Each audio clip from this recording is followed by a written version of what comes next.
અમે 5-6 પોઈન્ટ્સ નક્કી કર્યા છે ને એ આપણે ડિસ્કસ કરીશું ને એ તમને એક્ઝેક્ટલી તમને આઈડિયા આપી દેશે કે મસલનું ઇમ્પોર્ટન્સ શું છે બોડીમાં.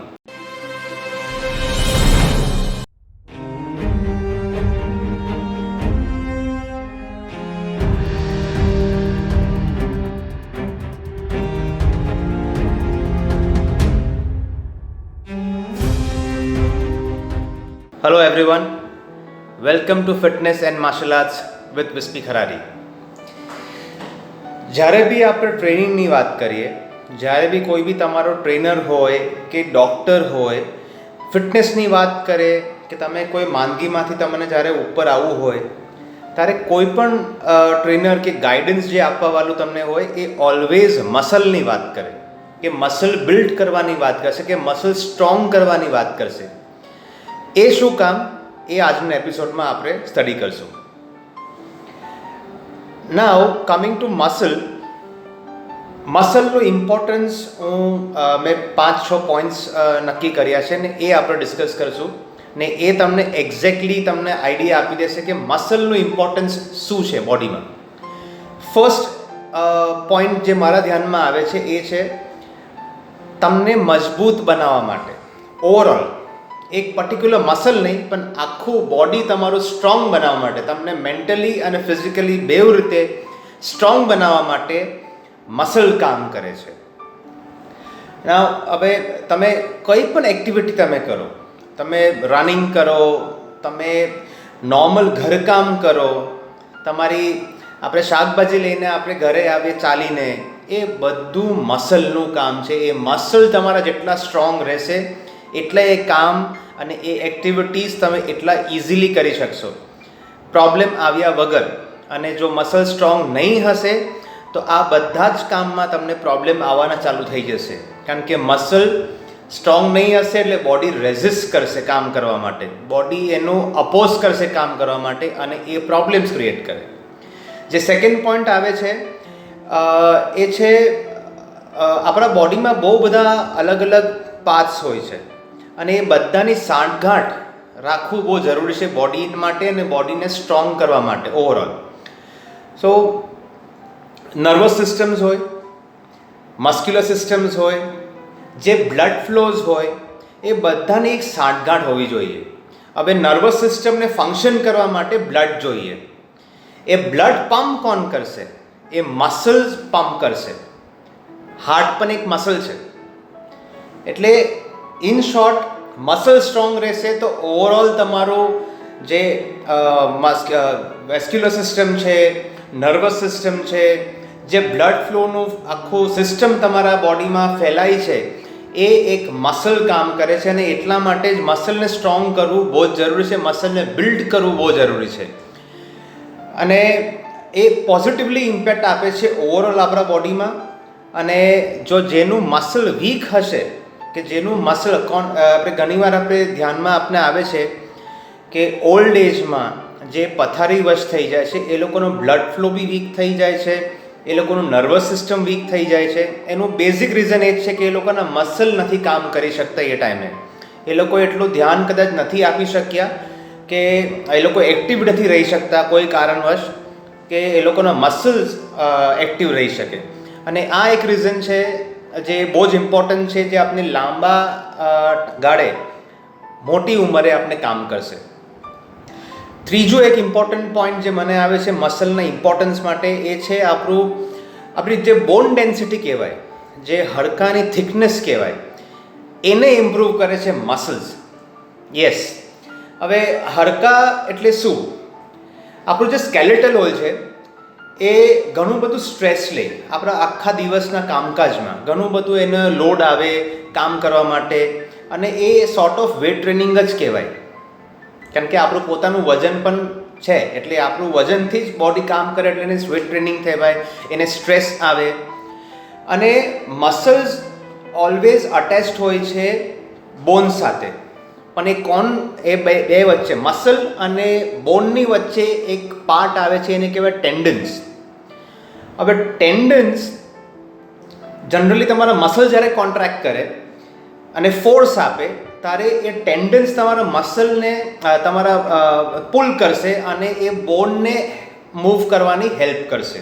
એ ટેન્ડન ખેંચતાન થાય, મસલ તમારું કોન્ટ્રાક્ટ કરશે, ટેન્ડન પુલ કરશે અને તમારી બોન ફ્રેમ વર્ક કરશે. આ એક બેઝિક તમને એક આઈડિયા આપવાની કોશિશ કરી રહ્યો છું. ઇન શોર્ટ, એ પાછું સેમ પોઈન્ટ આવશે કે જે લોકો પણ પથારીવશ છે કે વ્હીલ ચેર્સ પર છે એ લોકોને ઓસ્ટિયોપોરોસિસ થવાના ચાન્સીસ વધારે છે. બેઝિક રીઝન, મસલ નથી કામ કરી શકતા, એટલે જે બોન પર સ્ટ્રેસ આવે છે એ મસલ ખેંચી નથી શકતું અને ટેન્ડન સ્ટ્રોંગ નથી થઈ શકતા. એના લીધે બોન ડેન્સિટી વીક થયા જ કરે છે લાંબા ગાળે. So that is a very good concept જે જનરલી એસ્ટ્રોનોટ્સ બી યુઝ કરે. એસ્ટ્રોનોટ્સ જ્યારે ઉપર જાય ત્યારે ત્યાં ઝીરો ગ્રેવિટી થઈ જાય. જેમ ઝીરો ગ્રેવિટી થઈ જાય એટલે બોન પર લોડ નહીં આવે અને એના લીધે એ લોકોના બોન ડેન્સિટી પર અસર થાય છે. તો એ લોકોને ત્યાં બી વેટ ટ્રેનિંગનું અને સ્ટ્રેન્થ ટ્રેનિંગનું એડવાઇસ આપે છે ને એ લોકો રેગ્યુલરલી કરવું પડે છે. સો આ એક થર્ડ પોઈન્ટ હતો જે મને ધ્યાનમાં આવ્યો. ફોર્થ પોઈન્ટ હું તમને કહીશ કે તમારી જે ઇન્જરી આવવાના જે રિસ્ક હોય છે એ એકદમ તોડી નાખશે. તમને ઇઝીલી તમને ઇન્જરીઝ નહીં આવવા દે. નાઉ એનું બેઝિક રીઝન કે જ્યારે બી આપણે ફોર્સ મસલ પર આવે એ ઇમ્પેક્ટ આવે ટેન્ડન્સ પર. જેમ મેં પહેલાં કહ્યું કે મસલ પર ફોર્સ આવે, ટેન્ડન્સ પુલ કરે અને બોન ફ્રેમ વર્ક કરે. પણ એમાં એક બેઝિક રીઝન છે, ટેન્ડન્સ બેઝિકલી કોલેજનથી બન્યા હોય છે. કોલેજન એક એવું સબસ્ટન્સ છે જે આપણે સ્કિન ને બોન્સ માટે કામ કરે છે, એનાથી ફ્રેમ થાય છે બોન્સ અને સ્કિન.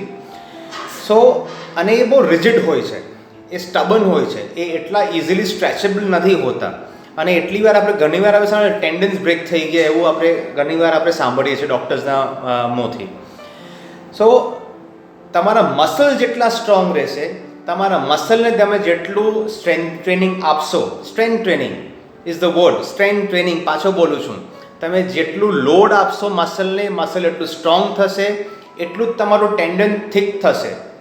ટેન્ડન થિક થશે એટલે ઇન્જરીઝથી રેઝિસ્ટન્સ આપશે. ઇન્જરી આવવા પહેલાં જે ટેન્ડન કામ કરી જશે અને ઇન્જરી નહીં આવવા દેશે.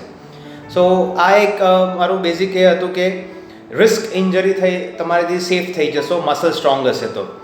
ફિફ્થ પોઈન્ટ હું કહીશ કે બ્લડ ફ્લો, તમારા બોડીમાં બ્લડ ફ્લો ઘણો બધો વધી જાય. જે આપણે ફર્સ્ટ પોઈન્ટમાં ડિસ્કસ કર્યું કે મસલને ઘણું બધું ઓક્સિજનની જરૂર હોય છે, ઓક્સિજન બ્લડની જરૂર હોય છે અને એ ઘણું બધું બ્લડ પુશ કરે, પુલ કરે, બધી રીતે પમ્પિંગ જે થાય છે. અને બેઝિક ફોર એક્ઝામ્પલ આપણે જીમમાં પમ્પ કરીએ, ફોર એક્ઝામ્પલ બાયસેપ પમ્પ કર્યા વેટ ટ્રેનિંગથી, તો એ જે બ્લડ ફ્લો આવે છે એ મસલનું કામ છે. એ મસલ એટલું બધું કામ કરે કે મસલ તમારું બ્લડને ખેંચે તે બાજુ. સો જસ્ટ ઇમેજિન તમારું તમારું મસ્ક્યુલર સિસ્ટમ સ્ટ્રોંગ હોય તો બધે જ એટલું જ ફાસ્ટ તમારું બ્લડ ફ્લો કરશે અને એ બહુ જ હેલ્પફુલ છે ઓવરઓલ હેલ્થ માટે. તમારી ઓવરઓલ હેલ્થ બહુ સારી રહે જ્યારે તમારું બ્લડ ફ્લો હાઈ રહેશે. સિક્સ પોઈન્ટ હું કહીશ કે તમારા જોઈન્ટ્સ ઘણા બધા સુધરી જશે. તમારા જોઈન્ટ ઇન્જરીઝની વાત તો આપણે કરી લીધી, પણ તમારા જોઈન્ટ્સ ઇમ્પ્રૂવ થાય, તમારા જોઈન્ટ્સમાં ઘણો બધો સુધારો આવી જાય. એનું બેઝિક રીઝન છે સ્ટ્રોંગ મસલ તમારા બોડીમાં જે હશે એ જ ઓલવેઝ તમારા જોઈન્ટ્સને કામ કરવામાં મદદ કરશે. જો મસલ વીક હશે તો કોઈ પણ દિવસ તમારા જોઈન્ટ કામ નહીં કરી શકશે.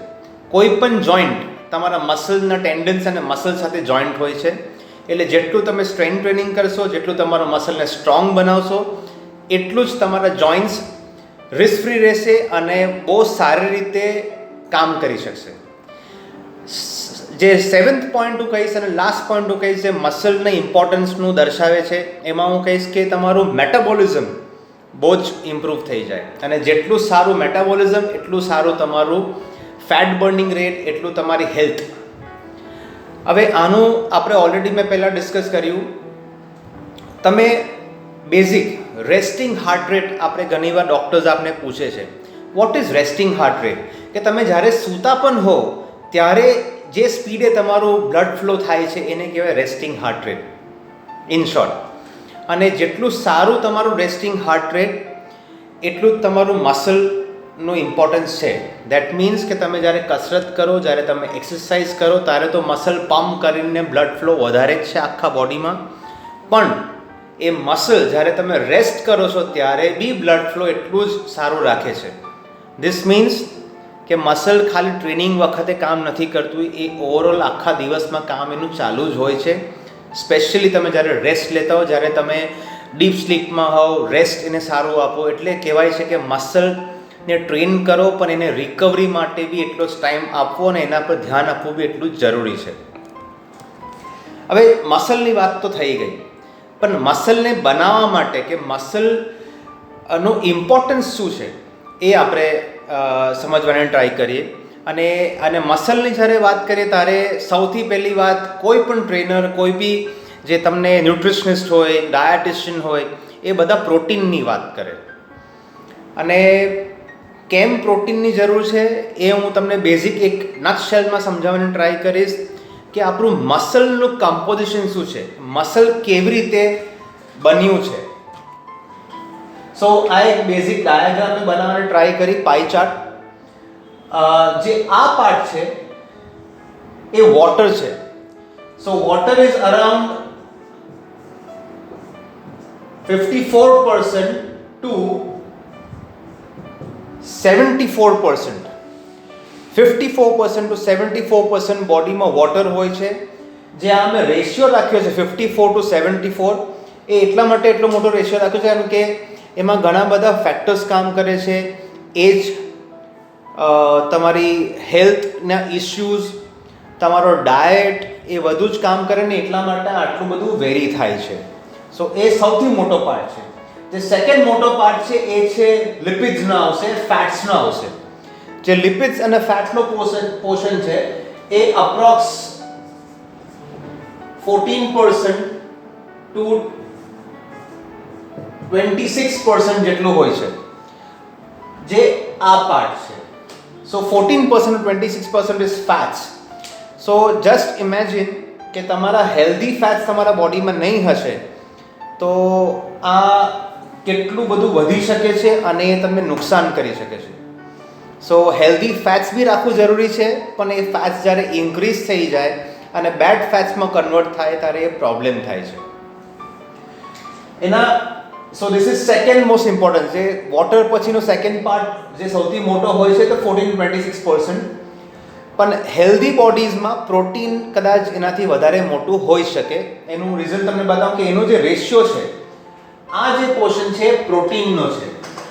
પ્રોટીન 11% to 17% જેટલું પ્રોટીન બોડીમાં હોય છે. સો અગેન મેં પાછું બોલું છું કે આ બધા ક્રાઇટેરિયાઝ, તમારી હેલ્થ, તમારી એજ, જેન્ડર, બધું જોઈને આમાં રેશિયોઝ વેરી થાય છે. પ્રોટીન પછી, so this is the muscle building block. Protein, એનાથી જ મસલ બને છે અને એટલા માટે પ્રોટીન પર ફોકસ એટલું બધું રાખવામાં આવે છે તમારા ડાયટ્સમાં. પ્રોટીન પછી તે સૌથી બીજો પાર્ટ છે એને કહેવાય મિનરલ્સ. જેટલા બી આપણે મિનરલ્સ કહીએ એને ઘણા બધા પાઈ ચાર્ટ્સમાં અધર કેટેગરી બી બોલે છે, પણ એ બેઝિકલી મિનરલ્સ હોય છે. અને મિનરલ્સનો પોર્શન છે 5% to 6% ઓનલી. દેટ મીન્સ ભલે નાનો પાર્ટ છે પણ મિનરલ્સ બહુ જ ઇમ્પોર્ટન્ટ છે મસલ બિલ્ડિંગ માટે. સો મસલ કમ્પોઝિશનનો આ એક પાર્ટ છે. અને લાસ્ટ જે સૌથી નાનો પાર્ટ છે મસલમાં એ છે કાર્બોહાઈડ્રેટ, વિચ ઇઝ ઓનલી 1%. હવે જસ્ટ ઇમેજિન, કાર્બોહાઈડ્રેટ જસ્ટ 1% છે અને આપણે મેજોરિટી લોકો જે હેલ્ધી નથી એ એટલા માટે નથી કારણ કે કાર્બોહાઈડ્રેટનું ઇન્ટેક ઘણું બધું બોડીમાં વધારે રાખે છે અને એના લીધે મસલ કમ્પોઝિશન જે બેઝિક પાઈ ચાર્ટ હોવો જોઈએ, જે બેઝિક કમ્પોઝિશન વોટર છે, પ્રોટીન છે, ફેટ્સ છે, એ નથી રહેતું અને એના લીધે મસલ બિલ્ડ નથી થતા અને ઓવરઓલ સ્ટ્રેન્થ બોડીમાં નથી રહેતી. જે આપણે કહીએ કે શું કામ મસલ ઇમ્પોર્ટન્ટ છે અને એ મસલ ડેવલપ નથી થઈ શકતા. સો પ્લીઝ આને ધ્યાનમાં રાખો, તમારો ડાયટ આ રીતે પ્લાન કરો અને પ્લીઝ ટ્રાય કરો કે સ્ટ્રેન્થ ટ્રેનિંગ કરો. તમે કોઈ પણ અલગ અલગ સ્ટ્રેન્થ ટ્રેનિંગ પ્રકાર હોય છે, વેટ ટ્રેનિંગ છે, રેઝિસ્ટન્સ ટ્રેનિંગ છે, બધું જ કરી શકો છો. તમારા મસલને સ્ટ્રોંગ બનાવો. Stay fit, stay healthy.